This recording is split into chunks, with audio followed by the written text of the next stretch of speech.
षट्कं start ಮಾಡಿ.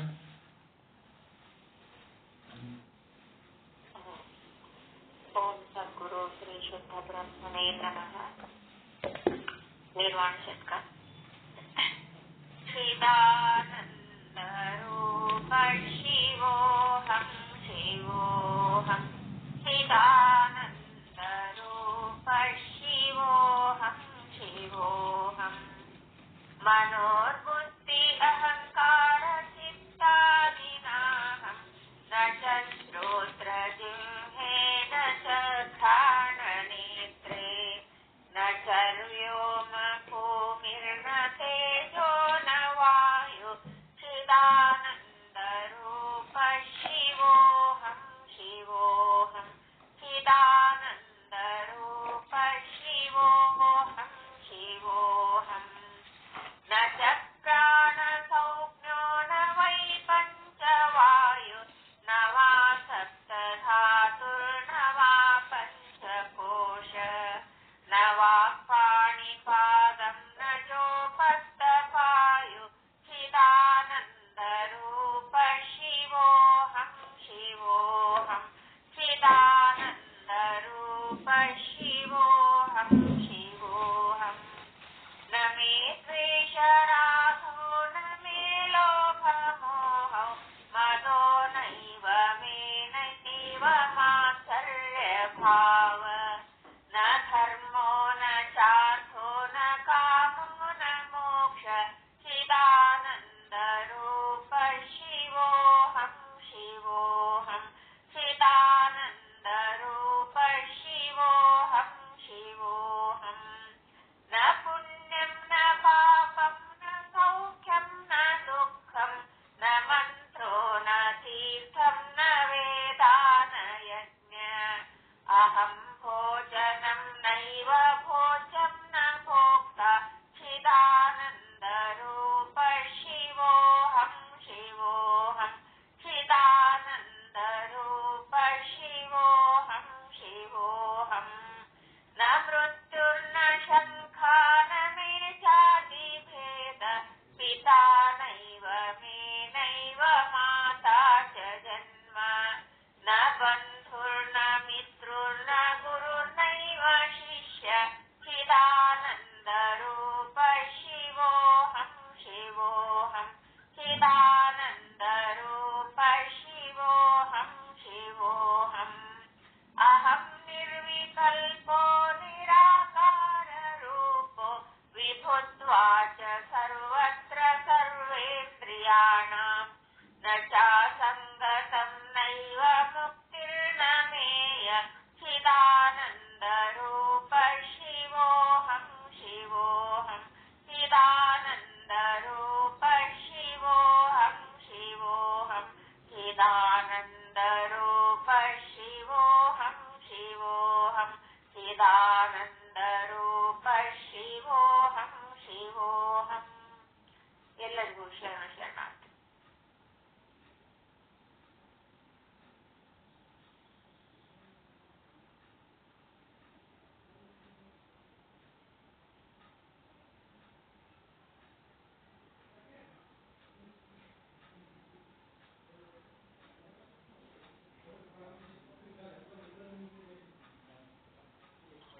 ಎಲ್ಲರಿಗೂ ಶರಣ ಶರಣಾರ್ಥಿ.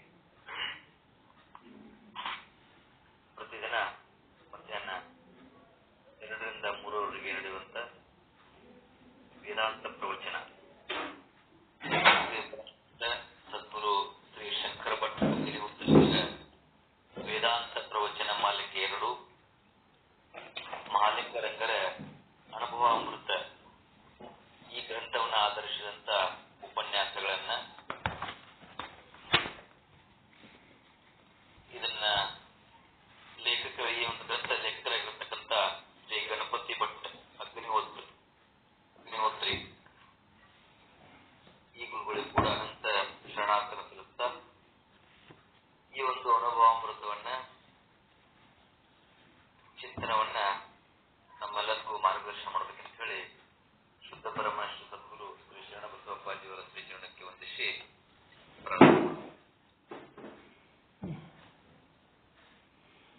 ಓ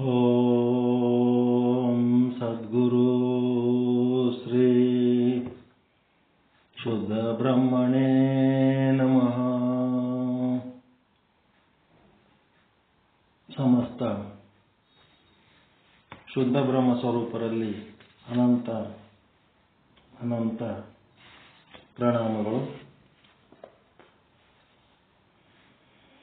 ಶುದ್ಧ ಬ್ರಹ್ಮನಿಷ್ಠ ಸದ್ಗುರು ಶ್ರೀ ಶಂಕರ ಭಟ್ಟ ಅಗ್ನಿಹೋತ್ರಿ ಇವರ ವೇದಾಂತ ಪ್ರವಚನ ಸುಕ್ಷೇತ್ರ ಹೊಂಬಳ ಇವರ ಊರು. ಇವರ ಪ್ರವಚನಕ್ಕೆ ಆಧಾರವಾದಂಥ ಗ್ರಂಥ ಮಹಾಲಿಂಗರಂಗರ ಅನುಭವಾಮೃತ ಅಂತ. ಅವರು ಮಾಡಿದ ಪ್ರವಚನ ಅವರ ಸುಪುತ್ರ ಶ್ರೀ ಗಣಪತಿ ಭಟ್ಟ ಅಗ್ನಿಹೋತ್ರಿಯವರು ಸಂಗ್ರಹ ಮಾಡಿದ್ದಾರೆ ಪುಸ್ತಕ ರೂಪದಲ್ಲಿ. ಅದನ್ನು ಪ್ರಕಾಶನ ಮಾಡಿದವರು ಶಿವೋಹಂ ಪ್ರಕಾಶನ ಹುಬ್ಬಳ್ಳಿಯವರು. ನಿನ್ನೆ ಮೊನ್ನೆ ದಿವಸ ಈ ಒಂದು ಗ್ರಂಥದ ಮುನ್ನುಡಿಯ ಬಗ್ಗೆ, ಈ ಗ್ರಂಥದ ಲೇಖಕರ ಮಾತುಗಳ ಬಗ್ಗೆ, ಪ್ರಕಾಶಕರ ನುಡಿಗಳ ಬಗ್ಗೆ ಹೇಳಿದೆವು. ಈಗ ಅನಿಸಿಕೆಗಳು. ಕಲ್ಯಾಣಪುರಿ ಫೋನ್ ಮಾಡಿರ ಇಲ್ಲ? ಯಾರು ಮಾಡಿರ? ಆಯ್ತು, ಮಾಡಿರಂದ್ರೆ ಆಯ್ತು.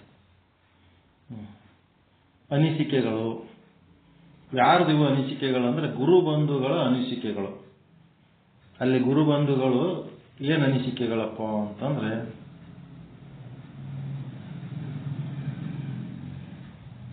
ಇವು ನೋಡ್ರಿ ಅನಿಸಿಕೆ ಹೆಂಗಿರ್ತಾವ. ನಾನು ಪರಮಾತ್ಮನೇ ಅನಿಸಿಕೆ ಅಂದ್ರೆ ಗುರುಗಳಿಗೆ ಹೊಗಳೋದಲ್ಲ, ಈ ಗ್ರಂಥ ಹೊಗಳೋದಲ್ಲ, ಅವ್ರಿಗೆ ಅನ್ನಿಸ್ಬೇಕಿದು. ಅದು ಬಹಳ ಮುಖ್ಯ ಅದ. ಇಲ್ಲಿ ನಾನು ಪರಮಾತ್ಮನೇ, ನಾನು ಜೀವನಲ್ಲವೇ, ಇದದ ಇಲ್ರಿ ಅನಿಸಿಕೆ ಎಲ್ಲರ ಬಲ್ಲಿ. ನಮ್ಮೆಲ್ಲರ ಅನುಭವದ ಮಾತಿದ ಇದು. ನಾನು ಪರಮಾತ್ಮನೇ, ನಾನು ಜೀವನಲ್ಲವೇ, ಜೀವನಾದ ನಾನು ಪರಮಾತ್ಮನಿರಲು ಸಾಧ್ಯವೇ? ನಾನು ಜೀವನ, ನೀನ ಪರಮಾತ್ಮನಾಗೋದಕ್ಕೆ ಸಾಧ್ಯ ಏನು? ಮೂಲತಃ ಜೀವನು ಪರಮಾತ್ಮನೇ. ಅವ ಜೀವೋ ಬ್ರಹ್ಮ ಇವ ನಾಪರಹ ಅಂತ ಹೇಳ್ತಾರ. ಹೌದೇನಿದು? ಮೂಲತಃ ಜೀವನು ಪರಮಾತ್ಮನೇ. ಹೌದೇ?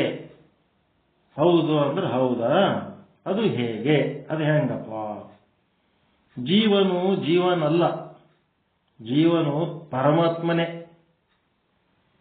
ಈ ಮಾತನ್ನು ಯಾರೋ ಎಲ್ಲಿಯೋ ಹೇಳಿದ್ದಲ್ಲ, ಅಥವಾ ಯಾವ ಜೀವಿಗಳನ್ನು ಹುರಿದುಂಬಿಸಲು ಏನೋ ಹೇಳಿದ್ದೂ ಅಲ್ಲ. ಜೀವಿಗಳಿಗೆ ನೀ ಪರಮಾತ್ಮ ಪರಮಾತ್ಮ ಅಂತ ಹೇಳಿಕೆ ಅವನಿಗೆ ಉಬ್ಬಿಸ್ಲಕ್ಕೆ ಹೇಳಿಲ್ಲ. ಮತ್ತೆ ಯಾರು ಅಂಥವ್ರು ಇಂಥವ್ರು ಹೇಳಿದ ಮಾತಲ್ಲ ಇದು. ಏನು ನಾವು ಹೊಸದು ಹೇಳ್ತಾ ಇಲ್ಲ. ನಮ್ಮ ಧರ್ಮಶಾಸ್ತ್ರವಾದ ವೇದಗಳಲ್ಲಿಯೇ ಈ ಮಾತು ಹೇಳಲಾಗಿದೆ. ವೇದ ಆಧಾರಿತವಾಗಿ ನಾವು ಇದನ್ನು ಹೇಳಕತ್ತೀವಿ. ವೇದದ ಕೊನೆಯ ಭಾಗದ ವೇದಾಂತದಲ್ಲಿಯೇ, ಅಂದರೆ ಉಪನಿಷತ್ತುಗಳಲ್ಲಿಯೇ ಇದನ್ನ ಹೇಳಲಾಗಿದೆ. ಜೀವೋ ಬ್ರಹ್ಮ ಇವನ ಪರಹ, ಜೀವ ಅಂದರೆ ಪರಮಾತ್ಮನೇ ಅಂತ. ನಾನು ಜೀವನಲ್ಲ, ಪರಮಾತ್ಮನೇ ಎಂಬ ರಹಸ್ಯವನ್ನು ಉಪನಿಷತ್ತುಗಳ ಆಧಾರದಿಂದ, ಭಗವದ್ಗೀತೆಯ ಆಧಾರದಿಂದ ತಿಳಿಸಿ ಹೇಳುವಂತ ಗುರುವಿನಿಂದ ಅದನ್ನು ಕೇಳಿ ತಿಳಿದುಕೊಳ್ಳುವ ಆಸಕ್ತಿ ನಿನ್ನಲ್ಲಿ ಈಗ ಉಂಟಾಯಿತೆ. ಹೆಂಗದ ಕ್ವಶನ್? ನಾನು ಜೀವನಲ್ಲ, ನಾನು ಪರಮಾತ್ಮನೇ ಎಂಬ ರಹಸ್ಯವನ್ನ ಉಪನಿಷತ್ತುಗಳ ಆಧಾರದಿಂದ, ಭಗವದ್ಗೀತೆಯ ಆಧಾರದಿಂದ ತಿಳಿಸಿ ಹೇಳುವಂತ ಗುರುವಿನಿಂದ ಅದನ್ನ ಕೇಳಿ ತಿಳ್ಕೋಬೇಕಂತ ಆಸಕ್ತಿ ನಿನಗೆ ಈಗ ಉಂಟಾಯ್ತೇನಪ್ಪ ಅಂತ ಕೇಳಕತ್ತಾರ. ಈಗ ನಿನಗೆ ಉಂಟಾಗ್ಯದ ಅಂದ್ರೆ ನಿನಗೆ ಏನ್ ಅನ್ಬೇಕು ಅಂದ್ರೆ, ಹಾಗಾದರೆ ನೀನೇ ಮುಮುಕ್ಷು. ಯಾರಿಗೆ ಈ ಮೋಕ್ಷದ ವಿಚಾರ ತಿಳ್ಕೋಬೇಕು ಅಂತ ಆಸಕ್ತಿ ಉಂಟಾಯ್ತು ಅವರೇ ಮುಮುಕ್ಷುಗಳು. ಡೆಫಿನೇಷನ್ಸ್ ಹೆಂಗೆ ಹೇಳಕತ್ತಾರ ನೋಡಿರಿಲ್ಲ? ಮುಮುಕ್ಷು ಅಂದ್ರೆ ಯಾರು ಅಂತ. ನಾನು ಜೀವನಲ್ಲ, ನಾನು ಪರಮಾತ್ಮನೇ ಎಂಬ ರಹಸ್ಯವನ್ನ ಗುರುವಿನಿಂದ ತಿಳಿದುಕೊಳ್ಳುವ ಆಸಕ್ತಿ ಯಾರಿಗೆ ಉಂಟಾಗ್ಯದೋ ಅವನೇ ಮುಮುಕ್ಷು. ನಿನ್ನೊಂದು ಹೇಳಿದ್ರು ಆಶೀರ್ವಾದ ಅಂದ್ರೆ ಏನು ಅಂತ. ಆಶೀರ್ವಾದ ಅಂತಂದ್ರೇನು? ಹುಟ್ಟಿ ಬಂದದ್ದಕ್ಕ ನಾನು ಯಾರು ಅಂತ ತಿಳ್ಕೋಬೇಕು, ಮತ್ತ ಕೈಕಾಲು ಕಣ್ಣು ಕಿವಿ ಆರೋಗ್ಯ ಗಟ್ಟಿಮುಟ್ಟಿ ಇದ್ದಾಗೆ ಇಲ್ಲಿ ಜಾಗ ಬಿಡಬೇಕು. ಇದೇ ಆಶೀರ್ವಾದ. ಹೆಂಗದ ಆಶೀರ್ವಾದ ಅಂದ್ರೆ?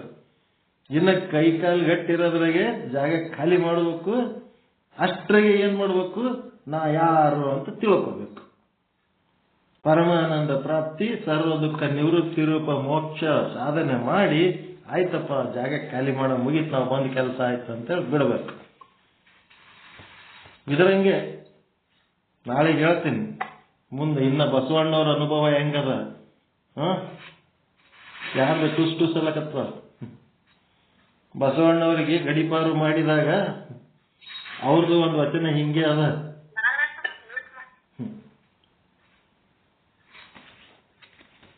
ಅದಕ್ಕೆ ಮುಮುಕ್ಷು ಅಂತ ಯಾರಿಗಂತಾರ ಅಂತೇಳಿ ಇದೇನದ ಡೆಫಿನೇಷನ್. ಅಂದರೆ ಮುಮುಕ್ಷು ಅಂದರೆ ಬಹಳ ಸರಳದ ಇದು ಬುಕ್, ಬಹಳ ಸರಳದ. ಅದಕ್ಕೆ ನಾನು ನಿಮಗೆ ಈ ಬುಕ್ ಹಿಡ್ಕೊಂಡು ಕೂತೀನಿ. ಅಂದರೆ ನಿನ್ನ ನಿಜ ಸ್ವರೂಪವಾದ ಆತ್ಮಸ್ವರೂಪ, ಅಂದರೆ ಪರಮಾತ್ಮ ಸ್ವರೂಪವನ್ನ ತಿಳಿಯಲು ಅರ್ಹನಾದ ವ್ಯಕ್ತಿ. ಮುಮುಕ್ಷು ಅಂದ್ರೆ ಯಾರು ಅಪ್ಪ ಅಂದ್ರೆ ತನ್ನ ನಿಜ ಸ್ವರೂಪವನ್ನು, ಏನ ಒಂದು ನಿಜ ಸ್ವರೂಪ ಅಂದ್ರ ಆತ್ಮಸ್ವರೂಪ. ಆತ್ಮಸ್ವರೂಪ ಅಂದ್ರೆ ಏನು? ಪರಮಾತ್ಮ ಸ್ವರೂಪ ಅಂತ ತಿಳಿಯುವುದಕ್ಕ ಅರ್ಹನಾದ ವ್ಯಕ್ತಿ. ಮುಂಜಾನೆ ಪರಮಾತ್ಮ ಸ್ವರೂಪ ತಿಳಿಸ್ಕೊಟ್ಟಿವಿಲ್ರಿ, ನೀವೇ ಪರಮಾತ್ಮ ಅಂತ 100% ಎಲ್ಲವನ್ನು ಅರಿಯುವವರು ನೀವೇ ಅಂತ. ಈ ಮುಮುಕ್ಷತ್ವವೆಂಬ ಅರ್ಹತೆಯನ್ನು ಪಡೆಯಲು ಏನ್ ಮಾಡ್ಬೇಕಾಗ್ಯದಪ್ಪ ಅಂದ್ರ ನಿನ್ನ ಹಿಂದಿನ ಅನೇಕ ಜನ್ಮಗಳಲ್ಲಿ ನೀನು ಬಗೆ ಬಗೆಯ ನಿಷ್ಕಾಮ ಕರ್ಮ, ನಿಷ್ಕಾಮ ಉಪಾಸನೆಗಳನ್ನು ಮಾಡಿರುವಿ ಎಂದೇ ಇದರ ಅರ್ಥ.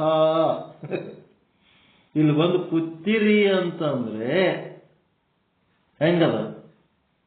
ನಿಷ್ಕಾಮ ಕರ್ಮ, ನಿಷ್ಕಾಮ ಉಪಾಸನೆ ಮಾಡಿದ್ರೆ ನಿಮಗೆ ಇಲ್ಲಿ ಬಂದು ಕುಂದಿರ್ಲಕ್ಕೆ ಸಾಧ್ಯ ಆಗ್ಯದ. ಇದೆಲ್ಲ ಗುರುವಿನ ಮೂಲಕ ನಿಮ್ಮ ಆತ್ಮ ಸ್ವರೂಪ, ನಿಮ್ಮ ಪರಮಾತ್ಮ ಸ್ವರೂಪ ತಿಳ್ಕೋಬೇಕನ್ನೋದು ಗುರುವಿನ ಮೂಲಕ ತಿಳ್ಕೋಬೇಕನ್ನೋದು ಮುಮುಕ್ಷತ್ವ ಉಂಟಾಗ್ಯದ ಅಂತಂದ್ರ ನೀವೆಲ್ಲ ಮಾಡೇ ಬಂದಿರಿ ಅಂತ. ಕೊಳ್ಳಾಗ ತಾಳಿ ಕಟ್ಕೊಂಡಳ, ಪಗಲಾಗ ಕೂಸಿ ನೆತ್ಕೊಂಡು ನಿಂತಾಳ. ಆಕಿನ್ ನೋಡಿದ್ರ ನಿನ್ನ ಮದಿ ಆಗ್ಯದನಂತ ಯಾರ ಕೇಳ್ತಾರ? ನಿನ್ ಮದಿ ಆಗ್ಯದೇನವ, ಮ್ಯಾರೇಜ್ ಆಗ್ಯದೇನಂತ ಕೇಳ್ತಾರ? ಕೊಳ್ಳಾಗ ತಾಳಿ ಕಟ್ಕೊಂಡು ಒಂದು ಕೂಸಿ ಎತ್ಕೊಂಡು ನಿಂತ ಹೆಣ್ಮಗಳಿಗೆ ಮದುವೆ ಆಗ್ಯದಂತೆ ಅರ್ಥ ಹೌದಿಲ್ಲ. ಹಂಗ ಇಲ್ಲಿ ಮುಮುಕ್ಷು ಅಂತಂದ್ರ ಅವನು ಹಿಂದ ಅವೆಲ್ಲ ನಿಷ್ಕಾಮ ಕರ್ಮ, ನಿಷ್ಕಾಮ ಉಪಾಸನೆ, ಬಗೆ ಬಗೆಯಾದ ನಿಷ್ಕಾಮ ಕರ್ಮ ಉಪಾಸನೆಗಳನ್ನ ಮಾಡೇ ಬಂದನ ಅಂತ ಅರ್ಥ. ಬಂದಿದೆ ಖರೆ. ಈಗ ಮುಂದೇನ್ ಮಾಡ್ಬೇಕು? ಈಗ ಉಳಿದಿರುವುದು ಬಂದಿದಿ, ಮುಂದೇನಪ್ಪ ಉಳಿದಿರುವುದೇನು? ಶ್ರೋತ್ರಿಯ ಬ್ರಹ್ಮನಿಷ್ಠ ಸದ್ಗುರುವು ನಿನಗಾಗಿ. ಆ ಸದ್ಗುರು ಏನ್ ಮಾಡ್ಯಾನ? ನಿನಗಾಗಿ. ನೀನು ಜೀವನಲ್ಲ, ಪರಮಾತ್ಮನೇ ಇರುವಿ ಎಂಬ ರಹಸ್ಯವನ್ನ ತಿಳಿಸಿ ಹೇಳುವುದು. ನಿನಗಾಗಿ ಹೇಳ್ತಾನ ಸದ್ಗುರು, ನೀನು ಪರಮಾತ್ಮ ಅದಿ ಅಂತೇಳಿ ನಿನ್ನ ಉದ್ಧಾರಕ್ಕ, ನಿನಗೆ ಮೋಕ್ಷ ಆಗೋದಕ್ಕ, ನಿನಗೆ ಪರಮಾನಂದ ಪ್ರಾಪ್ತಿಯಾಗೋದಕ್ಕ, ನಿನ್ನ ದುಃಖ ನಿವೃತ್ತಿಗಾಗಿ ಸದ್ಗುರುನಾಥ ಹೇಳಕತನ. ನೀನು ಪರಮಾತ್ಮನೇ ಇರುವಿ ಎಂಬ ರಹಸ್ಯವನ್ನ ತಿಳಿಸಿ ಹೇಳುವುದು. ಅದಕ್ಕಾಗಿ ತವಕ ಪಡುತ್ತಿರುವ ನಿನಗೆ ಈ ವಿಷಯವನ್ನ ಅತ್ಯಂತ ಸುಲಭ ರೀತಿಯಿಂದ ತಿಳಿಯಪಡಿಸಿರುವ ಶ್ರೋತ್ರಿಯ ಬ್ರಹ್ಮನಿಷ್ಠ ಸದ್ಗುರು ಶ್ರೀ ಶಂಕರ ಭಟ್ಟ ಅಗ್ನಿಹೋತ್ರಿಯವರು ಇವರ ಪ್ರವಚನಗಳನ್ನೊಳಗೊಂಡ ಮುಮುಕ್ಷುಗಳಿಗೆ ಆತ್ಮಜ್ಞಾನವನ್ನು ಮಾಡಿಕೊಡುವ ಒಂದು ಪರಿಪೂರ್ಣ ಗ್ರಂಥವೇ ಆಗಿರುವ, ಇದು ಒಂದು ವಿಚಾರ ಸಾಗರದಷ್ಟೇ ಪರಿಪೂರ್ಣ ಗ್ರಂಥ ಅದ. ಇದು ಬಹಳ ಸಣ್ಣ ಬುಕ್. ಇದು ಎಷ್ಟು ಪೇಜ್ ಅದಪ್ಪ ಅಂದ್ರ 250 ಪುಟದ ಬುಕ್ ಅದ. ಇದು ಸಣ್ಣ ಬುಕ್, ಇದು ಪರಿಪೂರ್ಣ ಬುಕ್ ಅದ. ಇದು ಸರಳವಾಗಿ ಹೇಳ್ಯಾರ. ಅದಕ್ಕೆ ಈ ಒಂದು ಪರಿಪೂರ್ಣ ಗ್ರಂಥವೇ ಆಗಿರುವ ಈ ಪುಸ್ತಕವನ್ನ ಏಕಚಿತ್ತದಿಂದ ಒಂದು ಸಲ ಓದು, ಒಂದು ಸಾರಿ ಕಾನ್ಸಂಟ್ರೇಷನ್ ಕೊಟ್ಟು ಚಂದ ಓದು. ತರುವಾಯ ಸಮಯ ಸಿಕ್ಕಾಗ ಅಷ್ಟಷ್ಟೇ ಓದುವ ರೂಢಿ ಇಟ್ಟುಕೋ. ನಿನಗೆ ಯಾವಾಗ ಟೈಮ್ ಸಿಗ್ತದೆ ಒಂದು ಚೂರು ಓದು. ಮೊದಲ ಕಂಟಿನ್ಯೂ ಫಸ್ಟ್ ಲಿಂತ ಲಾಸ್ಟ್ ತನಕ ಏಕಚಿತ್ತದಿಂದ ಒಂದು ಸಾರಿ ಓದಿಬಿಡು. ಮತ್ತೆ ಟೈಮ್ ಸಿಕ್ಕಾಗ ನೀ ಆ ಬುಕ್ಕ ಈ ಬುಕ್ಕ ತಲೆ ಕೆಡಿಸ್ಕೊಳಕ್ ಹೋಗ್ಬೇಡ. ಇದನ್ನೇ ಒಂದ್ ಸ್ವಲ್ಪ ನೀನು ಟೈಮ್ ಸಿಕ್ಕಷ್ಟು ಮತ್ತೆ ಕಣ್ಣಾಡಿಸ್ತಾ ಇರು.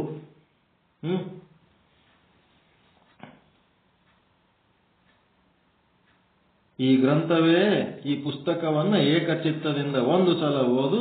ತರುವಾಯ ಸಮಯ ಸಿಕ್ಕಾಗ ಅಷ್ಟಷ್ಟೇ ರೂಢಿ ಇಟ್ಟುಕೋ. ಈ ಕ್ರಮವನ್ನ ಅನುಸರಿಸುತ್ತಾ ನಡೆದಲ್ಲಿ ಕೊನೆಗೆ ಆ ಪರಮಾತ್ಮ ಸ್ವರೂಪವೇ ನಾನೆಂದು ನಿನಗೆ ದೃಢವಾಗಿ ಆ ಸ್ವರೂಪದಲ್ಲಿಯೇ ನೀನು ಉಳಿದು ಬಿಡುವೆ. ಅದರಾಗೆ ನೀವು ಉಳಿದು ಬಿಡ್ತಪ್ಪ. ನಿನಗೆ ದೃಢವಾದ ಅಪರೋಕ್ಷ ಬ್ರಹ್ಮಜ್ಞಾನ ಆಗಿ ಆ ಜ್ಞಾನದ ಭಾನದೊಳಗೆ ನೀವು ಉಳಿದು ಬಿಡ್ತಿ ನೋಡಪ್ಪ. ಇದುವೇ ಸಚ್ಚಿದಾನಂದ ಸ್ವರೂಪ, ಇದುವೇ ಪರಮಾನಂದ ಸ್ವರೂಪ, ಇದುವೇ ಪರಮಾತ್ಮ ಸ್ವರೂಪ ಅಂತ. ಓಂ ತತ್ಸತ್ ಅಂತೇಳಿ ಗುರುಬಂಧುಗಳ ಅನಿಸಿಕೆ. ಗುರುಬಂಧುಗಳು ಯಾರ್ಯಾರಿರಿ, ಈ ಒಂದು ವೇದಾಂತ ಸಿದ್ಧಾಂತದ ಮೂಲಕ ನೀವು ಯಾರು ಮೋಕ್ಷವನ್ನು ಪಡ್ಕೋಬೇಕಂತೀರಿ, ನಿಮ್ಮ ಅನಿಸಿಕೆ ಹೆಂಗಿರ್ಬೇಕಂದ್ರೆ ಹಿಂಗಿರ್ಬೇಕು. ವಿಚಾರ ಸಾಗರ ಗ್ರಂಥ ಹೊಗಳೋದು ಬಹಳ ಹಾರ್ಡದ ಅನ್ನೋದು, ಬಹಳ ಸರಳದ ಅನ್ನೋದು, ಬಹಳ ದೊಡ್ಡದದ ಅನ್ನೋದು, ಬಹಳ ಸಾಣದದ ಅನ್ನೋದು, ಆ ಪಾಠ ಹೇಳೋ ಮಾಸ್ತರ್ ಹೊಗಳೋದು ಅವೆಲ್ಲ ಬೇಕಾಗಿಲ್ಲ. ನಿಮ್ಮ ಒಳಗ ಏನು ನಡಿಬೇಕು ಅದ್ರ ಬಗ್ಗೆ ನೀವು ಮಾತಾಡಬೇಕು, ಅದ್ರ ಬಗ್ಗೆ ಆಲೋಚನೆ ಮಾಡಬೇಕು, ಅದರದೇ ತವಕದಲ್ಲಿರ್ಬೇಕು. ನಿಮ್ಮ ಒಳಗೆ ಆಗ್ಬೇಕಾದ ಕೆಲಸ ಮುಖ್ಯ. ಚಂದದೇನ್ರಿ ಅನಿಸಿಕೆ?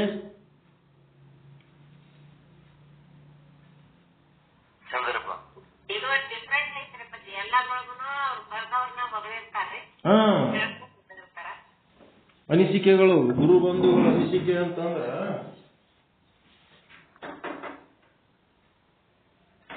ಪಾಠ ಹೇಳೋ ಮಾಸ್ತರ್ಗ ಅಥವಾ ಗುರು ಇದು ಯಾವುದು ಶಾಸ್ತ್ರಕ್ಕ ಹೊಗಳ್ತಾರ. ಇಲ್ಲ ಹಂಗಿಲ್ಲಿದು ತಮಗೇನು ಅನಿಸ್ಲಿಕ್ಕತ್ತೋ ಅದು ಬರೀಲಿಕ್ಕತ್ತಾರ. ನಾನು ಪರಮಾತ್ಮನೇ, ಜೀವನಲ್ಲವೇ, ಜೀವನಾದ ನಾನು ಪರಮಾತ್ಮನಿರಲು ಸಾಧ್ಯವೇ, ಮೂಲತಃ ಜೀವನು ಪರಮಾತ್ಮನೇ, ಹೌದೇ, ಅದು ಹೇಗೆ? ಜೀವನು ಜೀವನಲ್ಲ, ಪರಮಾತ್ಮನೇ. ಈ ಮಾತನ್ನು ಯಾರೋ ಎಲ್ಲೋ ಹೇಳಿದ್ದಲ್ಲ ಮತ್ತು ಯಾವ ಜೀವಿಗಳನ್ನು ಹುರಿದುಂಬಿಸಲು ಹೇಳಿದ್ದಲ್ಲ. ಹಾಗಾದರೆ ಏನಿದು ಅಂದ್ರೆ ಇದು ನಮ್ಮ ಧರ್ಮಶಾಸ್ತ್ರದಲ್ಲಿಯೇ ಹೇಳಿದೆ, ವೇದಗಳ ಕೊನೆಯಲ್ಲಿ ಹೇಳಿದೆ, ವೇದಾಂತ ಭಾಗವಾದ ಉಪನಿಷತ್ತುಗಳಲ್ಲಿಯೇ ಹೇಳಿದೆ. ನಾವೇನು ಆಧಾರ ರಹಿತವಾಗಿ ಏನೋ ಹೇಳಕತ್ತಿಲ್ಲಪ್ಪ, ನಾವು ಆಧಾರ ಇಟ್ಟುಕೊಂಡೇ ಹೇಳಕತ್ತೀವಿ. ನಾನು ಜೀವನಲ್ಲ ಪರಮಾತ್ಮನೇ ಎಂಬ ರಹಸ್ಯವನ್ನ ಉಪನಿಷತ್ತುಗಳ ಆಧಾರದಿಂದ, ಭಗವದ್ಗೀತೆಯ ಆಧಾರದಿಂದ ತಿಳಿಸಿ ಹೇಳುವಂತ ಗುರುವಿನಿಂದ ಅದನ್ನು ಕೇಳಿ ತಿಳಿದುಕೊಳ್ಳುವ ಆಸಕ್ತಿ ನಿನ್ನಲ್ಲಿ ಈಗ ಉಂಟಾಯಿತೆ. ಹಾಗಾದರೆ ನೀನು ಮುಮುಕ್ಷು. ಅಂದರೆ ನಿನ್ನ ಸ್ವರೂಪವಾದ ಆತ್ಮ ಸ್ವರೂಪ, ಆ ನಿನ್ನ ಸ್ವರೂಪ, ನಿಜ ಸ್ವರೂಪ ಎಲ್ಲ ಒಂದೇ ನೋಡ್ರಿ. ಏನೇನವ? ನಿನ್ನ ಸ್ವರೂಪ ಅಥವಾ ನನ್ನ ಸ್ವರೂಪ ಒಂದು, ನಿಜ ಸ್ವರೂಪ ಅಂದ್ರು ಅದೇ, ಮತ್ತೆ ಆತ್ಮ ಸ್ವರೂಪ ಅಂದ್ರು ಒಂದೇ, ಪರಮಾತ್ಮ ಸ್ವರೂಪ ಅಂದ್ರು ಒಂದೇ. ಏನು ವ್ಯತ್ಯಾಸ? No difference. ಆತ್ಮ ಅಂದ್ರು ಒಂದೇ, ಪರಮಾತ್ಮ ಅಂದ್ರು ಒಂದೇ, ನಿನ್ನ ಅಂದ್ರು ಒಂದೇ, ನಿಜ ಅಂದ್ರು ಒಂದೇ.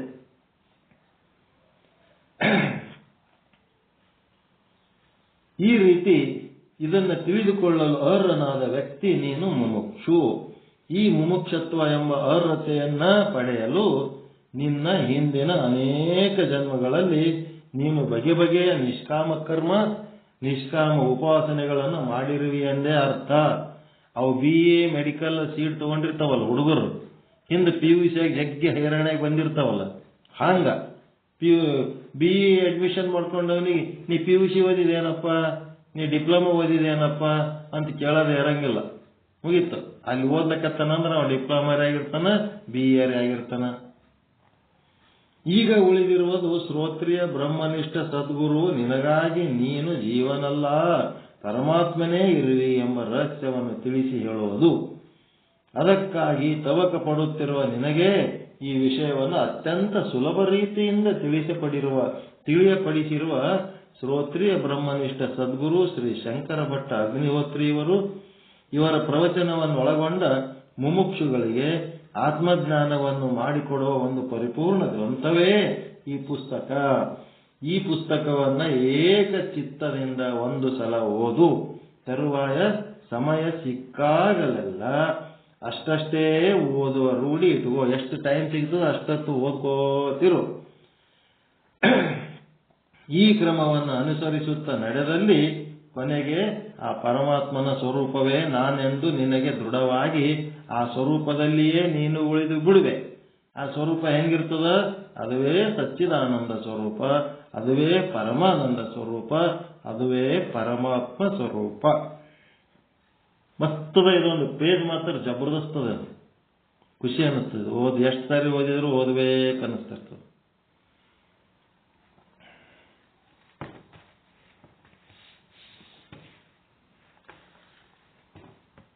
ಮುಂದೆ ಈ ವಿಷಯದೊಳಗೆ ಪ್ರವೇಶ ಆಗ್ಲಿಕ್ಕತ್ತಾರ. ಇಲ್ಲೇನಪ್ಪ ಅಂದ್ರೆ ಓಂ ನಮೋ ನಾರಾಯಣಾಯ, ಓಂ ನಮೋ ಬ್ರಹ್ಮಾದಿಭ್ಯೋ ಬ್ರಹ್ಮವಿದ್ಯಾ ಸಂಪ್ರದಾಯ ಕರ್ತೃಭ್ಯೋ ವಂಶ ಋಷಿಭ್ಯೋ ನಮೋ ಮಹದ್ವೋ ನಮೋ ಗುರುಭ್ಯೋ ನಮಃ. ಎಲ್ಲ ಹಿಂದಿನ ಋಷಿ ಮುನಿಗಳಿಗೆ, ಗುರುಗಳಿಗೆ ಎಲ್ಲರಿಗೂ ನಮಸ್ಕಾರ.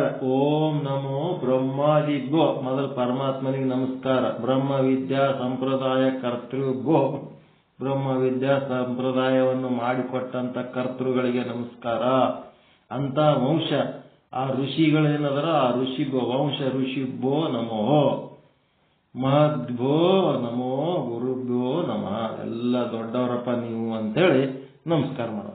ಓಂ ಶಾಂತಿ ಶಾಂತಿ ಶಾಂತಿ. ಇದನ್ನು ನೀವು ಅನ್ನೋದು ಕಲಿಬೇಕು ನೋಡ್ರಿ, ಚಂದ. ಇದು ಮಂತ್ರ ಚಂದದ. ಓಂ ನಮೋ ಬ್ರಹ್ಮಾದಿಭ್ಯೋ ಬ್ರಹ್ಮವಿದ್ಯಾ ಸಂಪ್ರದಾಯ ಕರ್ತೃಭ್ಯೋ ವಂಶ ಋಷಿಭ್ಯೋ ನಮೋ ಮಹದ್ವೋ ನಮೋ ಗುರುಭ್ಯೋ ನಮಃ. ಓಂ ಶಾಂತಿ ಶಾಂತಿ ಶಾಂತಿ ಅಂತ. ಈಗ ಗುರುಗಳ ವಾಣಿ ಶಂಕರ ಭಟ್ಟರ ವಿಚಾರ ಏನಂದ್ರೆ, ಆತ್ಮೀಯರೇ, ಎಂದಿನಂತೆ ಶ್ರಾವಣ ಮಾಸದ ಕಾರ್ಯಕ್ರಮ ಇಂದಿನಿಂದ ಇಲ್ಲಿ ಆರಂಭವಾಗಿದೆ. ಎಲ್ಲಿ? ನಗರೇಶ್ವರ ಗುಡಿ, ಹುಬ್ಬಳ್ಳಿ. 36 ವರ್ಷಗಳಿರತ್ತವ್ರ ಪ್ರವಚನ ಶ್ರಾವಣದಾಗ. ಅಂಥದ್ದು 1 ವರ್ಷದಿಂದ ಪ್ರವಚನ ಇವರು ಸಂಗ್ರಹ ಮಾಡ್ಯಾರ. ಮಾಡಿ ಇದೊಂದು ಬುಕ್ ಮಾಡ್ಯಾರ. ಅದೆಷ್ಟು ನುರ್ತಿರ್ಬೇಕು, ಆ ಶಿಷ್ಯರೆಷ್ಟು ನುರ್ತಿರ್ಬೇಕು, ಗುರುಗಳೆಷ್ಟು ನುರ್ತಿರ್ಬೇಕು ಆ ವಿಷಯದೊಳಗೆ. 36 ಸಾರಿ ಪ್ರವಚನ ಮಾಡ್ಯಾರ ಅಂದ್ರೆ. ಪ್ರತಿ ವರ್ಷವೂ ಈ ಕಾರ್ಯಕ್ರಮದ ಏರ್ಪಾಡು ಮಾಡಿ ಜಿಜ್ಞಾಸುಗಳಿಗೆ, ಮುಮುಕ್ಷುಗಳಿಗೆ ಕೃತಾರ್ಥರಾಗುವ ಒಂದು ಸದವಕಾಶವನ್ನು ಕಲ್ಪಿಸಿಕೊಟ್ಟು ಈ ಕಾರ್ಯಕ್ರಮಕ್ಕೆ ಸುವ್ಯವಸ್ಥಿತವಾದ ಏರ್ಪಾಡು ಮಾಡುತ್ತಿರುವ ಆರ್ಯ ವೈಶ್ಯ ಸಮಾಜದ ಹಿರಿಯರು. ನಗರೇಶ್ವರ ಗುಡಿ ಅಂದ್ರೆ ಆರ್ಯ ವೈಶ್ಯ ಸಮಾಜದ. ಇಲ್ಲಿ ರಾಯಚೂರಾಗ ಅದ 10 ಕೋಟಿ ರೂಪಾಯಿ ಕೊಟ್ಟು ಗುಡಿ ಕಟ್ಸ್ಯಾರಿಲ್ಲ ಅಂತ. ಎಲ್ಲ ಋಷಿ ಮುನಿಗಳ ಮೂರ್ತಿಗಳದಾವ. ನೀವು ರಾಯಚೂರಿಗೆ ಬಂದ್ರಿ ಅಂದ್ರ ಆ ಗುಡಿಗೆ ಹೋಗ್ಬೇಕು, ನಗರೇಶ್ವರ ಗುಡಿಗೆ ಹೋಗ್ಬೇಕು. ಆ ಗುಡಿಯಾಗ ಎಲ್ಲ ಋಷಿ ಮುನಿಗಳ ಹೆಸರು ಮೂರ್ತಿಗಳು ಮಾಡಿಟ್ಟಾರ. ಭಾರಿ ದೊಡ್ಡ ಗುಡಿ.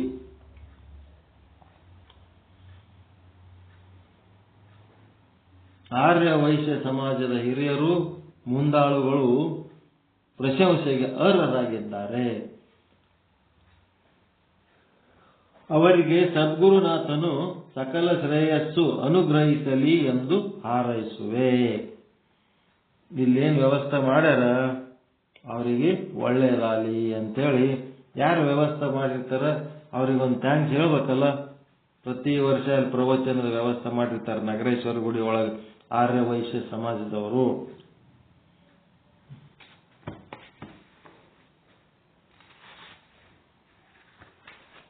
ಈ ಸಲದ ಉಪನ್ಯಾಸದಲ್ಲಿ ಮಹಾಲಿಂಗರಂಗರ ಅನುಭವ, ಆ ಮಹಾನುಭಾವರು ಬರೆದ ಅನುಭವಾಮೃತ ಎಂಬ ಕನ್ನಡ ಪದ್ಯ ಗ್ರಂಥದಲ್ಲಿಯ ಪದ್ಯ ಗ್ರಂಥ, ಗದ್ಯ ಗ್ರಂಥದಲ್ಲಿಯ ಅತಿ ಮುಖ್ಯ ವಿಷಯಗಳ ನಿರೂಪಣೆ ಮಾಡಬೇಕು ಎಂದಿದ್ದೇನೆ. ಮೊದಲಿನಿಂದಲೂ ಪ್ರತಿಯೊಂದು ಪದ್ಯವನ್ನ ಹೇಳಿ ಅದರ ವಿವರಣೆ ಮಾಡುವುದೇನೋ ಪ್ರಸ್ತುತ ಕಾರ್ಯಕ್ರಮದ ಉದ್ದೇಶವಲ್ಲ. ಮೊದಲಿನಿಂದಲೂ ಏನ್ ಮಾಡೋದು? ಪ್ರತಿಯೊಂದು ಪದ್ಯವನ್ನ ಹೇಳಿ ಅದರ ವಿವರಣೆ ಮಾಡುವುದೇನು ಅದರ ಉದ್ದೇಶವಲ್ಲ. ಮುಖ್ಯ ವಿಷಯಕ್ಕೆ ಸಂಬಂಧಿಸಿದಂತೆ ಮೊದಲು ಏನ್ ಮಾಡ್ತಿದ್ದೆವು? ಮಹಾಲಿಂಗರಂಗರ ಅನುಭವಾಮೃತವನ್ನು ತಗೊಂಡು ಒಂದೊಂದು ಪದ್ಯ ಓದಿ ಒಂದೊಂದು ಅರ್ಥ ಮಾಡ್ತೇವೆ. ಈಗ ನಿಜಗುಣರು ಕೈವಲ್ಯ ಮಾಡ್ತಾರೆ ನೋಡ್ರಿ, ಒಂದೊಂದೇ ಪದ್ಯ ಓದಿ ಆ ಒಂದೇ ಒಂದು ಪದ್ಯನ ಬಿಡಿಸ್ಕೊತ ಹೋಗ್ತಾರಲ್ಲ, ಹಾಂಗಲ್ಲ ಇದು. ಮೊದಲಿನಂಗೆ ಮಾಡಿದಂಗೆ ಅಲ್ಲ ಇದು. ಇಲ್ಲೇನ್ ಮಾಡ್ಲಕತ್ತೀನಿ? ಮುಖ್ಯ ವಿಷಯಗಳಷ್ಟೇ ಸಂಗ್ರಹ ಮಾಡ್ತಾ ಇದ್ದೀನಿ. ಮುಖ್ಯ ವಿಷಯಕ್ಕೆ ಸಂಬಂಧಿಸಿದ ಪದ್ಯಗಳನ್ನು ಮಾತ್ರ ಆಯ್ದುಕೊಂಡು ನಾವು ತಿಳಿದುಕೊಳ್ಳಲೇಬೇಕಾಗಿರುವ ಸಂಗತಿಗಳನ್ನ ಆದಷ್ಟು ವಿವರವಾಗಿ ಬೇರೆ ಗ್ರಂಥಗಳಲ್ಲಿ ಈ ವಿಷಯದಲ್ಲಿ ಹೇಳಿದ ವಾಕ್ಯಗಳನ್ನು ಉಲ್ಲೇಖಿಸಿ ಪ್ರತಿಪಾದನೆ ಮಾಡುವುದು ಮುಖ್ಯ ಉದ್ದೇಶವಾಗಿದೆ. ಮಹಾಲಿಂಗರಂಗರ ಪದ್ಯದೊಳಗಿನ ಒಂದು ವಿಷಯ ತಗೊಂಡು ಆ ವಿಷಯಕ್ಕೆ ಸಂಬಂಧಪಟ್ಟಂತೆ ಬೇರೆ ಗ್ರಂಥಗಳು, ಬೇರೆ ಗ್ರಂಥಕರ್ತರು ಕೂಡ ಏನ್ ಹೇಳ್ಯಾರ ಅನ್ನೋದೆಲ್ಲ ಸೇರಿಸಿ ಹೇಳಕತ್ತೀನಿ.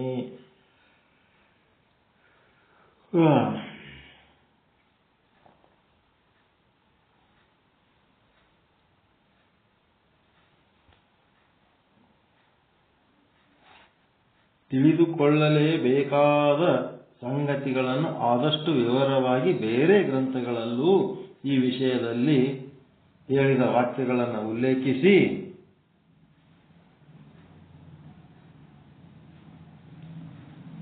ಏನ್ ಮಾಡ್ಲಕತ್ತೀನಿ? ಪ್ರತಿಪಾದನೆ ಮಾಡುವುದು ಮುಖ್ಯ ಉದ್ದೇಶವಾಗಿದೆ.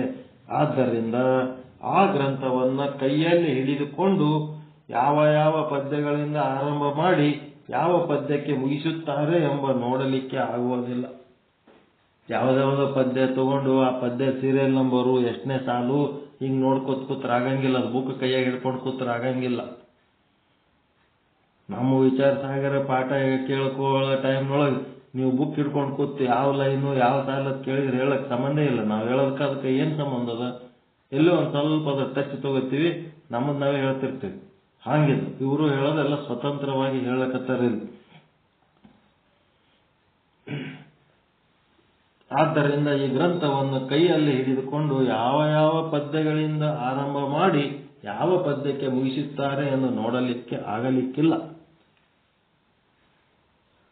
ಪರಮಾರ್ಥ ವಿಷಯದ ತಿಳುವಳಿಕೆ ಮುಖ್ಯವೇ ಹೊರತು ಕ್ರಮವಾದ ಅಧ್ಯಯನ ಮುಖ್ಯವಲ್ಲ. ಇದೊಂದು ತಿಳ್ಕೊಂಡ್ಬಿಡ್ರಿ. ಇದನ್ನ ನಮ್ಮದು ಮೇನ್ ಶುದ್ಧ ಬ್ರಹ್ಮಜ್ಞಾನ ಪೀಠದ್ದು ಮೇನ್ ಇದೆ ನೋಡ್ರಿ. ಯಾವುದು ಶಾಸ್ತ್ರಕ್ಕೆ ನಾವಿಲ್ಲಿ ಮುಖ್ಯ ಹಿಡಂಗಿಲ್ಲ. ಯಾವುದೇ ಶಾಸ್ತ್ರದ ಕ್ರಮವಾದ ಅಧ್ಯಯನ ಮುಖ್ಯ ಅಲ್ಲ. ನಮ್ಮ ಶ್ರೋತ್ರಿಯತ್ವಕ್ಕಿಂತ ನಮ್ಗೇನಾಗಬೇಕು? ಬ್ರಹ್ಮನಿಷ್ಠೆ ಗಟ್ಟಿಯಾಗಬೇಕು. ಪರಮಾರ್ಥ ವಿಷಯದ ತಿಳುವಳಿಕೆ ಮುಖ್ಯವೇ ಹೊರತು, ವಾಕ್ಯ ಚಂದದನ್ರಿ ಇದು. ಪರಮಾರ್ಥ ವಿಷಯದ ತಿಳುವಳಿಕೆ ಮುಖ್ಯವೇ ಹೊರತು ಅಹಂ ಬ್ರಹ್ಮಾಸ್ಮಿ ಅನ್ನುವ ಅನುಭವ ಮುಖ್ಯ ಹೊರತು ಕ್ರಮವಾದ ಅಧ್ಯಯನ ಮುಖ್ಯವಲ್ಲ. ಸರಿನಾ ತಪ್ಪ ಹೇಳೋದು?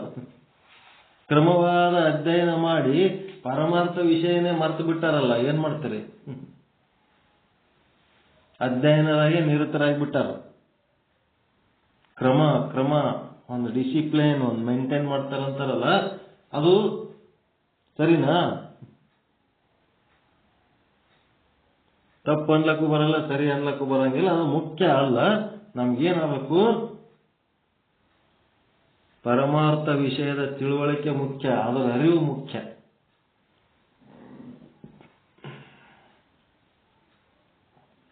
ಯಾರು ಕೇಳಕತ್ತೀರಾ? ಏನು ಇಲ್ಲ ಕೇಳಕತ್ತೀರಾ? ಒಳಗಿನ ನಾನು ಆ ಬುಕ್ ತಗೊಂಡು ಕುಂತು ಎಷ್ಟನೇ ಪಾಠ ಚಾಲು ಮಾಡಿರಿ ಮಹಾಲಿಂಗ ರಂಗರದು ಎಷ್ಟನೇ ಪದ್ಯ ರೀ ಅಂತ ಕೇಳಿದ್ರೆ ಹಂಗೆಲ್ಲ ಹೇಳಕ್ಕಾಗಂಗಿಲ್ಲ. ಆ ಮಹಾಲಿಂಗ ರಂಗರ ಒಂದು ಅನುಭವಾಮೃತದೊಳಗಿಂದು ತಿಳಿದುಕೊಳ್ಳಲೇಬೇಕಾದದ್ದೇನಲ್ಲ ಅದನ್ನು ನಾನು ತಿಳಿಸಿಕೊಡ್ತಾ ಇದ್ದೀನಿ ಅಂತ ಹೇಳಕತ್ತಾರ.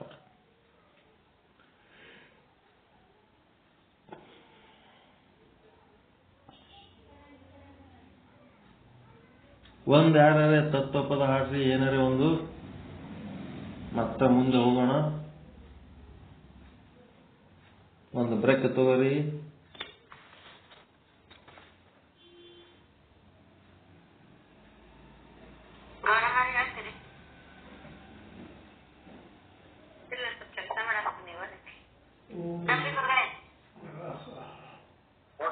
ಒಂದು ವಚನ ಅವು ಏನಾರ ಒಟ್ಟು ಹಾಡ್ರಿ, ಒಟ್ಟು ಇದ್ರೊಳಗೆ ಮಧ್ಯದಲ್ಲಿ ಒಂದೀಟು ಬ್ರೇಕ್ ತಗೋಬೇಕು. ಯಾಕಂದ್ರೆ ತತ್ವಜ್ಞಾನ ಕಂಟಿನ್ಯೂ ಓದೋದ್ರಿಂದ ತಲೆ ಬಿಸಿ ಆಗ್ತದೆ. ಓಂ ಶ್ರೀ ಸದ್ಗುರು ಶುದ್ಧ ಬ್ರಹ್ಮಣೇ ನಮಃ. ಈ ಜಗವನಂಬಿ ಸುಖವೇ ಇಲ್ಲ, ಪಾರು ಮಾಡು ದೇವಾ. ಈ ಜಗವನಂಬಿ ಸುಖವೇ ಇಲ್ಲ, ಒಂದು ಸುಖಕ್ಕೆ ನೂರು ದುಗುಡ, ಇದುವೇ ಜಗದ ವೈಭವ. ಒಂದು ಸುಖಕ್ಕೆ ನೂರು ದುಗುಡ, ಇದುವೇ ಜಗದ ವೈಭವ. ಪಾರು ಮಾಡು ದೇವಾ.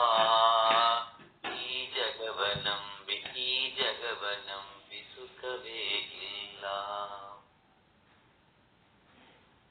ಜನರ ದೂರಲೇಕೆ ನಾವು, ಅವರ ಕಷ್ಟ ಅಲ್ಲಿಹರು.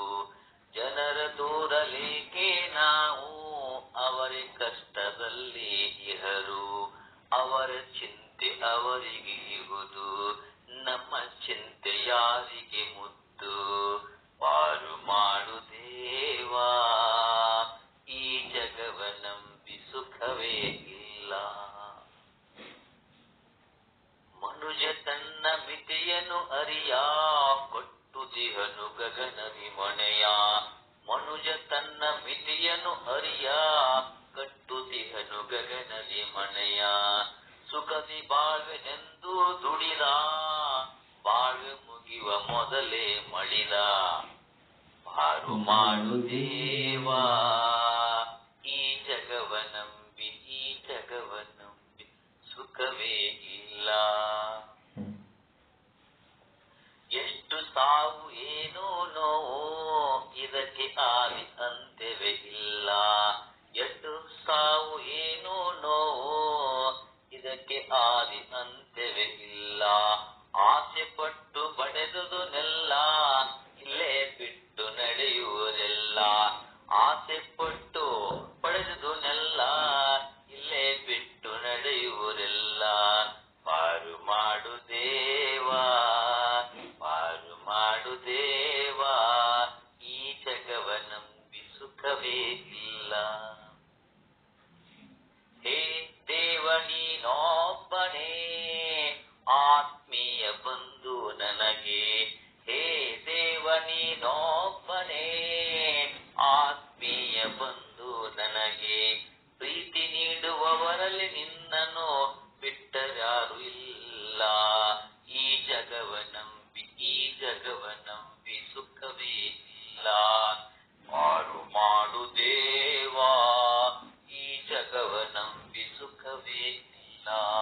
ಒಂದು ಸುಖಕ್ಕೆ ನೂರು ದುಗುಡ, ಇದುವೇ ಜಗದ ವೈಭವ.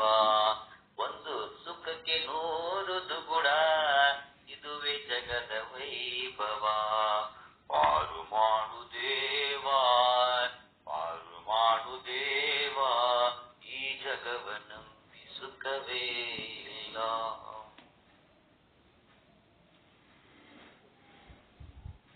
ಸುಂದರವಾಗಿ, ಸುಶ್ರಾವ್ಯವಾಗಿ, ಅರ್ಥಪೂರ್ಣವಾಗಿ ಈ ಒಂದು ತತ್ವಜ್ಞಾನದ ಸಂಬಂಧಿ ಪದ್ಯವನ್ನು ಹಾಡಿದ ಶುದ್ಧ ಬ್ರಹ್ಮನಿಷ್ಠು ಸದ್ಗುರು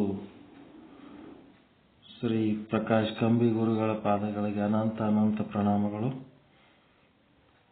ಇಲ್ಲಿ ಮಹಾಲಿಂಗ ರಂಗರ ಬಗ್ಗೆ ಒಂದೆರಡು ಮಾತು ಹೇಳ್ತಾರೆ ಅವರು. ಮಹಾಲಿಂಗ ರಂಗ ಮಹಾನುಭಾವನು. ಮಹಾಲಿಂಗ ರಂಗ ಅಂದ್ರೆ ಮಹಾನುಭಾವ, ಬಹಳ ದೊಡ್ಡ ಅನುಭಾವಿ, ಅಚ್ಚ ತತ್ವಜ್ಞಾನಿ, ಆತ್ಮಜ್ಞಾನ, ಬ್ರಹ್ಮಜ್ಞಾನ, ಇದರಿಂದಲೇ ಮೋಕ್ಷ.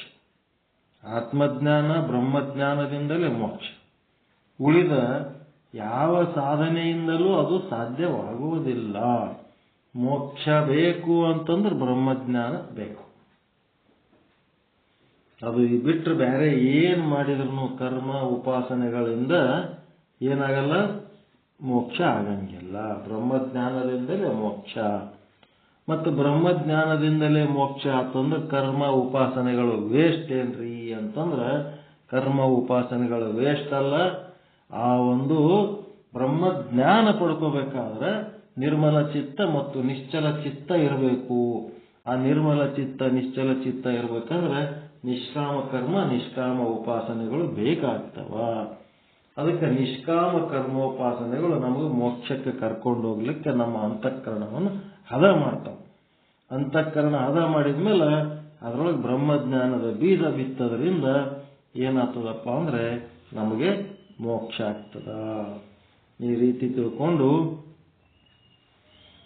ಇದು ಬೇರೆ ಯಾವ ಸಾಧನೆಯಿಂದಲೂ ಸಾಧ್ಯವಾಗುವುದಿಲ್ಲ ಎಂಬ ಖಚಿತ ಅಭಿಪ್ರಾಯವನ್ನು ಹೇಳಿದ್ದಲ್ಲದೆ ಅದಕ್ಕೆ ಜ್ಞಾನಾತ್ಯವತ್ತು ಕೈವಲ್ಯಂ, ಜ್ಞಾನದಿಂದಲೇ ಮೋಕ್ಷ ಅನ್ನಂತ ಮಾತು ಹೇಳಿದ್ದರು. ಜ್ಞಾನಾದೇವತ್ತು ಕೈವಲ್ಯಂ.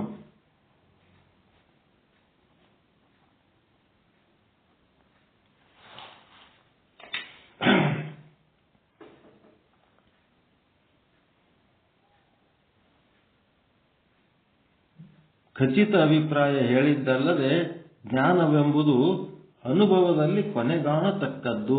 ಜ್ಞಾನ ಅನ್ನೋದು ಅನುಭವದಾಗ ಕೊನೆಯಾಗಬೇಕು. ಬರೇ ಜ್ಞಾನ ಪುಸ್ತಕದಾಗ ಓದೋದು ಬರೆಯೋದು ಮಟ್ಟಿಗೆಲ್ಲ, ಹೇಳೋದ್ರ ಮಟ್ಟಿಗೆಲ್ಲ, ಕೇಳೋದ್ರ ಮಟ್ಟಿಗೆಲ್ಲ, ಅದು ಅನುಭವದಲ್ಲಿ ಕೊನೆಯಾಗಬೇಕು.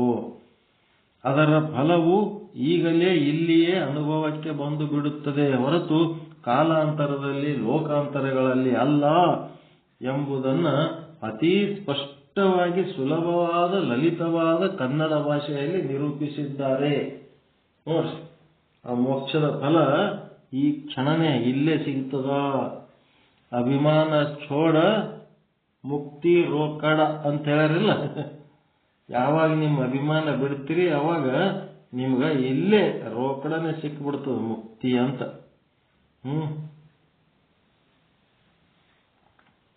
ಅದರ ಫಲ ಈಗಲೇ ಇಲ್ಲಿಯೇ ಅನುಭವಕ್ಕೆ ಬಂದು ಬಿಡುತ್ತದೆ ಹೊರತು ಕಾಲಾಂತರ ಲೋಕಾಂತರಗಳಲ್ಲಿ ಅಲ್ಲ ಎಂಬುದನ್ನು ಅತಿ ಸ್ಪಷ್ಟವಾಗಿ ಸುಲಭವಾದ ಲಲಿತವಾದ ಅಂದ್ರೆ ಸರಳವಾದ ಕನ್ನಡ ಭಾಷೆಯಲ್ಲಿಯೇ ನಿರೂಪಿಸಿದ್ದಾರೆ.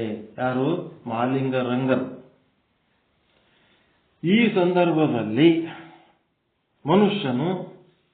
ಈ ಮನುಷ್ಯನ ಪರಮ ಕಲ್ಯಾಣಕ್ಕೆ ಕಾರಣವಾದ ಆತ್ಮಜ್ಞಾನ ಉಂಟಾಗಲು ಅಡ್ಡಿ ಮಾಡುವಂತಹ ಕೆಲವು ಸಂಗತಿಗಳನ್ನ ಅವುಗಳನ್ನ ಶಾಸ್ತ್ರದಲ್ಲಿ ಪ್ರತಿಬಂಧ ಎಂದು ಹೆಸರಿನಲ್ಲಿ ಕರೆದಿದ್ದಾರೋ, ಯಾವುಗಳನ್ನ ಪ್ರತಿಬಂಧ ಅಂತ ಕರೀತಾರ, ಯಾವುವು ನಮ್ಮ ಮೋಕ್ಷ ಸಾಧನೆಗೆ ಅಡ್ಡಿ ಮಾಡ್ತವ, ಅವುಗಳ ನಿವಾರಣೆಯನ್ನ ನಾವು ಮಾಡಿಕೊಳ್ಳಬೇಕೆಂಬ ಇಚ್ಛೆಯಿಂದ, ಇವು ನಮಗ ಮೋಕ್ಷಕ್ಕೆ ಯಾವ ಅಡ್ಡಿಯಾಗ್ಯವ ಅವುಗಳನ್ನ ನಾವು ನಿವಾರಣೆ ಮಾಡ್ಕೋಬೇಕಾಗ್ಯದ. ಮೋಕ್ಷನೇ ಅದ, ಅಲ್ಲಿ ಪರಮಾನಂದನೇ ಅದ. ಆ ಪರಮಾನಂದ ಇದ್ದದ್ದು ನಮ್ಮ ಸ್ವರೂಪ ನಮಗ ಗೊತ್ತಾಗ್ಲಾರ್ದಂಗ ಅಡ್ಡಿಪಡಿಸವಲ್ಲ, ಅವಕ್ಕೇನಂತಾರ? ಬಂಧಗಳು ಅಂತಾರ, ಪ್ರತಿಬಂಧಗಳು. ಆ ಪ್ರತಿಬಂಧಗಳನ್ನ ಏನ್ ಮಾಡ್ಬೇಕಾಗ್ಯದ? ನಿವಾರಣೆ ಮಾಡ್ಕೋಬೇಕಾಗ್ಯದ. ಅದು ನಿವಾರಣೆ ಮಾಡ್ಕೋಬೇಕೆಂಬ ಇಚ್ಛೆಯಿಂದ ಈ ಅನುಭವಾಮೃತಕಾರ ಮಹಾನುಭಾವ ಮಹಾಲಿಂಗ ರಂಗ ಕೆಲವು ಸಂಗತಿಗಳನ್ನು ವಿವರಿಸಿದ್ದು ಇದೆ. ಅವುಗಳಲ್ಲಿ ಕೆಲವು ಮಾತುಗಳು ಕೆಲವರ ಮನಸ್ಸಿಗೆ ಚುಚ್ಚುವಂತವೋ ಇದ್ದಾವೆ. ನಾವು ಮೋಕ್ಷಕ್ಕೆ ಅಡ್ಡಿಯಾಗಂತವು ಬಂಧಗಳನ್ನ ನಾವು ಕುರಿತು ಹೇಳಿದೆವು. ಪ್ರತಿಬಂಧಗಳನ್ನ ಅಂತಂದ್ರ ಅವೇನತ್ತವ, ಕೆಲವೊಂದು ನಾವು ಯಾರು ಹೇಳಿದ್ರು ಬಿಡ್ಲಾರ್ದಂಗೆ ಹಿಡ್ಕೊಂಡು ಕೂತೀವಲ್ಲ, ಅವು ಬಿಡ್ಬೇಕಾದ್ರೆ ಬಹಳ ಕಷ್ಟ ಆಗ್ತವೆ. ಆ ಕೆಲವೊಬ್ಬರ ಮನಸ್ಸಿಗೆ ಅವು ಚುಚ್ಚುತ್ತವ. ಇದನ್ನು ಹಾಗೆಯೇ ಮುಂದುವರಿದು ಹೇಳುತ್ತಾರೆ, ಇಷ್ಟಕ್ಕೆ ಬಿಡುವುದಿಲ್ಲ. ಅವುಗಳಲ್ಲಿ ಕರ್ಮಗಳು, ನೆರೆಕಳ್ಳ ಹಣಗಳು, ಧರ್ಮಗಳು ಅವು ಎಡವಟ್ಟು. ಹೆಂಗದ? ಕರ್ಮಗಳು, ನೆರೆಕಳ್ಳ ಹಣಗಳು, ಧರ್ಮಗಳು ಅವು ಎಡವಟ್ಟು. ಈ ರೀತಿ ಒಂದು ಮಾತು ಹೇಳ್ತಾರೆ. ಇದರ ಅರ್ಥ ಏನಪ್ಪ ಅಂತಂದ್ರೆ, ಕರ್ಮ ಅಂದ್ರೇನು, ಧರ್ಮ ಅಂದ್ರೇನು ಅಂತೇಳಿ ಕರ್ಮ ಸಿದ್ಧಾಂತವನ್ನ ಏನ್ ಮಾಡ್ತಾರ ಅವರು, ಬಿಡಿಸ್ಲಕ್ ಹೋಗ್ತಾರೆ ಈಗ ಮುಂದ. ಕರ್ಮ ಸಿದ್ಧಾಂತ. ನೆರೆಕಳ್ಳ ಹಣ ಅಂದ್ರೆ ಏನ್ರಿ?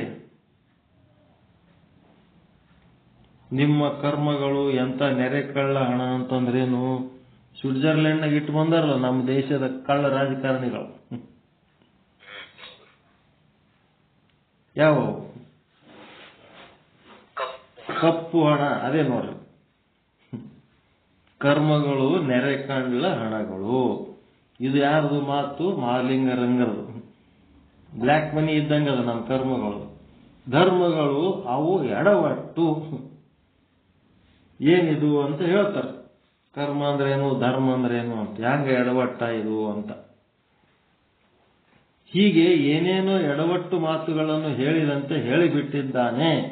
ಅವು ಕರ್ಣ ಕಠೋರ ಅಂತ ಕೆಲವರಿಗೆ ಅನ್ನಿಸಿ, ಏನಿದು ಧರ್ಮ ಕರ್ಮ ಎನ್ನುವುದೆಲ್ಲವನ್ನ ಇವರು ನಿಂದೆ ಮಾಡುತ್ತಾರಲ್ಲ, ಎಂಥ ಶಾಸ್ತ್ರ ಇದು? ನಾವು ಪಾಪ ಪುಣ್ಯ ಅದು ಇದು ಅಂತೇಳಿ ಏನೇನೋ ತಿಳ್ಕೊಂಡಿವಿ. ಆದ್ರೆ ಇವರು ಧರ್ಮಕ್ಕೂ ಬೈತಾರ, ಕರ್ಮಕ್ಕೂ ಬೈತಾರ. ಎಂಥ ಶಾಸ್ತ್ರಪ್ಪ ಇವ್ರದು, ಮಹಾಲಿಂಗರಂಗರ ಅನುಭವಾಮೃತ ಅಂತೇಳಿ ಕೆಲವೊಬ್ಬರಿಗೆ ಅವ್ರ ಮಾತುಗಳು ಚುಚ್ಚುತ್ತಾವಂತ. ಇದು ಎಂಥ ಶಾಸ್ತ್ರ ಅಂತ ಎಲ್ಲರೂ ಹೇಳುತ್ತಾರೆ. ಧರ್ಮ ಕರ್ಮ ಸತ್ಕರ್ಮ ಅನುಷ್ಠಾನ ಮಾಡಿರಿ ಅಂತ ಇವರು ಹೀಗೆ ಕೇಳುತ್ತಾರೆ ಎಂದೆಲ್ಲ ಭಾವನೆ ಉಂಟಾಗಬಹುದಲ್ಲ. ಅಂಥವರಿಗಾಗಿಯೇ ಇನ್ನಷ್ಟು ಹೇಳುವುದಿದೆ. ವಾಸ್ತವಿಕವಾಗಿ ಇದರಲ್ಲಿ ಯಾವ ವಿರೋಧವೂ ಇಲ್ಲ.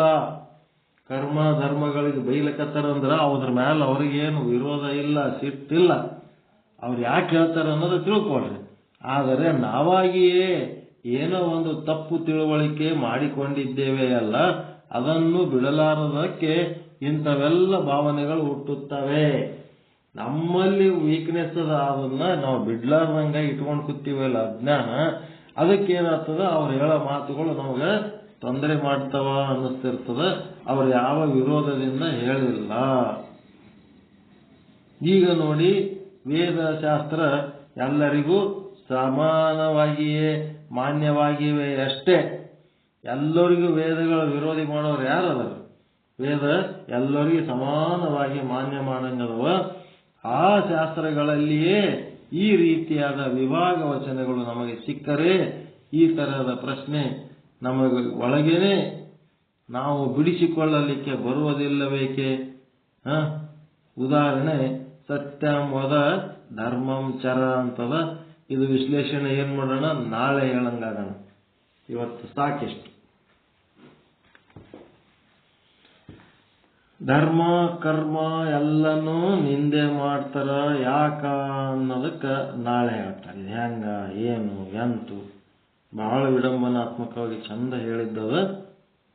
ಸಾಕಲ್ರಿ ಇವತ್ತಿಗಿಷ್ಟು? ಟೈಮ್ ಆಗಕತ್ತದ, 3 ಆಗಕತ್ತದ. ಒಂದು ಅರ್ಧ ತಾಸು ಓದಿ ಬಿಡೋದು ಅಷ್ಟೇ, ರೆಸ್ಟ್. ಈಗ ಕಣ್ಣು ಜಗ್ತಾವ ನಿದ್ದೆ ಬರೋ ಟೈಮ್ನಾಗ ಭಾಳ ಗಂಟೆಗಟ್ಟಲೆ ಕುಂದಿರ್ಸೋದು ಬೇಡ. 1/2 hour to 45 minutes ರಗಡೆ ಐತಿ. ಸತ್ಯಮದ ಧರ್ಮಾಂಚರ ಅನ್ನೋದು ಇದು ನಾಳೆ ಹೇಳ್ತಾರೆ. ಇಲ್ಲಿಗೆ ಪಾಠ ನಿಲ್ಲಿಸೋಣ. ಯಾಕಂದ್ರೆ ಇದು ವಿಶ್ಲೇಷಣೆ ಆರಂಭ ಆಯಿತು ಅಂದ್ರೆ ಇದಕ್ಕೆ ಒಂದು ತುದಿ ಮುಟ್ಸೋ ತನಕ ಬಿಡಬಾರ್ದು. ಅದ್ರ ಸಲುವಾಗಿ ನಾ ಏನು ಮಾಡ್ತೀನಿ, ವಿಷಯ ಚೇಂಜ್ ಆಯ್ತು ಅಂತಂದ್ರೆ ಸ್ವಲ್ಪ ಅದಕ್ಕೆ ಬ್ರೇಕ್ ಹಾಕಿಬಿಡ್ತೀನಿ. ಅದಕ್ಕೆ ಟೈಮ್ ಬೇಕಾಗ್ತದೆ ಅದು ಕಂಪ್ಲೀಟ್ ಮಾಡ್ಬೇಕಾದ್ರೆ. ಅದು ನಾಳೆ ಹಿಡಿದೇವು ಅಂತಂದ್ರೆ ಒಂದು ಹಂತಕ್ಕೆ ಬರ್ತವೆ. ಹೀಗಾಗಿ ಎಲ್ಲರಿಗೂ ಇವತ್ತೇ ಹಾಜರಾಗಿರುವಂಥ ಶರಣರ ಎಲ್ಲರ ಶ್ರೀಪಾದಗಳಿಗೆ ಅನಂತ ಧನ್ಯವಾದಗಳು. ಎಲ್ಲರಿಗೂ ಒಳಿತಾಗಲಿ, ಎಲ್ಲರಿಗೂ ಶುಭವಾಗಲಿ. ಓಂ ಶಾಂತಿ ಶಾಂತಿ ಶಾಂತಿ. ಎಲ್ಲರಿಗೂ ಶರಣ ಶರಣಾರ್ಥಿ. ಎಲ್ಲರಿಗೂ ಶರಣ ಶರಣ. ನೀವು ಸೋಮವಾರ ಮತ್ತೆ ಐತಾರ 4 ಗಂಟೆಗೆ ಮಾಡ್ತಿರಲ್ಲ ಅದು ಕಾರ್ಯಕ್ರಮ, ಅದಕ್ಕೆ 2 ಗಂಟೆಗೆ ಹಾಕೊಳಕ್ ಬರಂಗಿಲ್ಲನ್ರಿ ಅದು? ಸರಿ ಆಗಲ್ಲ, ಬ್ಯಾಡ ಬಿಡ್ರಿ. ಮತ್ತೆ ಸೋಮವಾರದ್ದು ಏನ್ರಿ ಒಂದಿಷ್ಟು ರೆಸ್ಟ್ ಮಾಡಿರ್ತಾರೆ, 1 ತಾಸು ರೆಸ್ಟ್ ಮಾಡಿ ಕುಂದಿರ್ತಾರೆ ಬಂದು. ಇದೇನದ ಪೂರ್ತಿ ಎದಿ ಮೇಲೆ ಬರ್ತದೆ ಮಧ್ಯಾಹ್ನ. ಮತ್ತೆ ಇದು 4 ಗಂಟೆಗೆ ಇಟ್ಕೊಂಡ್ಬಿಡಮೇನು?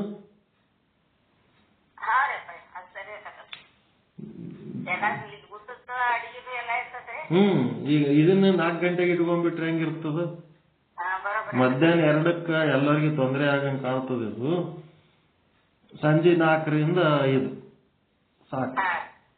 ಒಂದ್ ಅರ್ಧ ತಾಸು ಹೆಚ್ಚು ಕಡಿಮೆ ಕುಂತರು ಏನಂತ ವಜ್ಜ ಹೋಗಲ್ಲ. ಈಗ ಮಧ್ಯಾಹ್ನ ಸಮಯದಲ್ಲಿ ಏನದ ಅಂದ್ರೆ ಬಹಳ ಹೆವಿ ಹೋಗ್ತದೆ, ಅಡಿಗೆ ಊಟ ನಿದ್ದೆ ಏನೇನೋ ಆಗ್ತಿರ್ತಾವ ಇದ್ರಾಗ. ಉಳಿದ ದಿವಸ ನಾ ಎದಕ್ಕಿದು 4ರಿಂದ 6 ಡೈಲಿ ಯಾಕೆ ನಾನು ಇಟ್ಟಿರಕತ್ತೀನಿ ಅಂದ್ರೆ, ಈ ಬುಕ್ ಓದೋದು ಮುಗೀತು ಅಂತಂದ್ರೆ ಉಳಿದ ಬೇರೆ ಬೇರೆ ಗ್ರಂಥಗಳು ಹಿಡ್ಕೊಂಡು ನೀವು 4ರಿಂದ 6 ಯಾರು ಬೇಕಾದವ್ರು ಹೇಳ್ಬಹುದು. ಚಾನಲ್ಗಳು ಹಾಕಿ ಕೊಡ್ಲಕತ್ತೀನಿ ನಾನು ಅಷ್ಟೇ. ರೈಲ್ವೆ ಲೈನ್ ಹಾಕಿಬಿಡ್ತೀವಿ, ಆ ಗಾಡಿಯಾರೇ ಓಡಿಸ್ರಿ ನೀವು.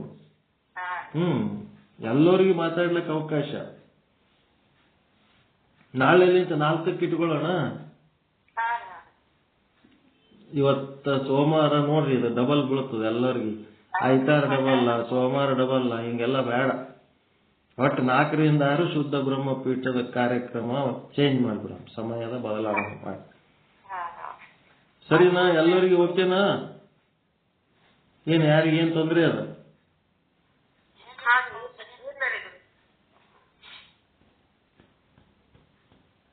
ಯಾರಿಗಾರ ಏನಾದ್ರು ಪ್ರಾಬ್ಲಮ್ ಇದ್ರೆ ಹೇಳ್ರಿ, ಬೇಡ ಅಂತ.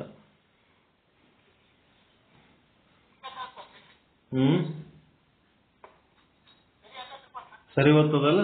ಅನುಮೋದನೆ ಮಾಡ್ಬೇಕಲ್ವ, ಒಬ್ಬರೇ ಅನುಮೋದನೆ ಮಾಡಿದ್ರೆ ಚಂದ. ಓಕೆ, ನಾಳೆಯಿಂದ 4ರಿಂದ 6, 4 ಅಂತಿಲ್ಲ 5, 1 ತಾಸು, ಬಹಳ ಬೇಡ. ಯಾಕಂದ್ರೆ ಇದು ನಮ್ಮ ಸ್ವಾನುಭಾವದ ರೆಕ್ಕೆ ಅಲ್ಲ, ಇದು ಇನ್ನೊಬ್ಬರು ಸ್ವಾನುಭಾವದ ವಿಷಯವನ್ನ ನಾವು ಮೆಲುಕು ಹಾಕ್ಲಿಕ್ಕತ್ತೀವಿ. ಇದಕ್ಕೆ ಬಹಳ ಟೈಮ್ ತಗೋಬಾರ್ದು, ಸ್ವಲ್ಪವೇ ತಿಳ್ಕೋಬೇಕು. ನಿಮ್ಮ ಸ್ವಾನುಭಾವದಿಂದ ಏನ್ ಹೇಳ್ತೀರಿ ಅದಕ್ಕೆ ಎಷ್ಟಾದ್ರೂ ಹೇಳ್ರಿ, ಕೇಳ್ತೀವಿ. ಇದು ಇನ್ನೊಬ್ಬರದು ವಿಷಯ ಸಂಗ್ರಹಕ್ಕಾಗಿ ಇದನ್ನ ಹಿಡ್ಕೊಂಡಿವಿ. ನೋಡೋಣ. ನಾಳೆ 4 ಗಂಟೆ ನೋಡ್ರಿ, ಮಧ್ಯಾಹ್ನ 2 ಗಂಟೆಗಿಲ್ಲ. ಮತ್ತೆ ನಾನು ಕಳಿಸ್ತೇನೆ ನೋಟಿಸ್ ಎಲ್ಲರಿಗೆ. ಓಕೆ, ಶರಣಾರ್ಥಿ. ನಮಸ್ಕಾರ. ಶರಣಾರ್ಥಿ.